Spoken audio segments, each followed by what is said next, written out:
Лев Толстой. Қартайған атасы мен немересі. Атасы әбден қаусады. Қарға адым жер жүре алмайды.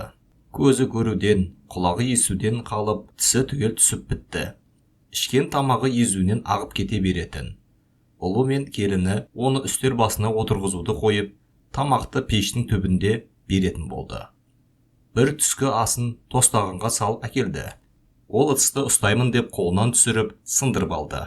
Келіні үйді бүлдіріп, тостағанды сындырғаны үшін шалдың жер жебіріне жете жекіп, енді оған тамақты ағаш астаудан ішкіземін деп бұрқылдады.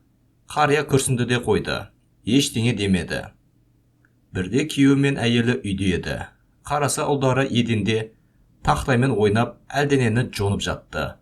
Әкесі, сен не істеп жатырсың, Миша? Деп сұрады. Ал Миша: әкешім, мен бұдан ағаш астау істеймін. Бір кезде сендер анам екеуің қартайған кезде осы астаудан тамақ беретін боламын, деп жауап берді. Әйелі мен күйеуі бір-біріне қарап жылап жіберді. Қарияны сонша жәбірлегендері үшін ұялды.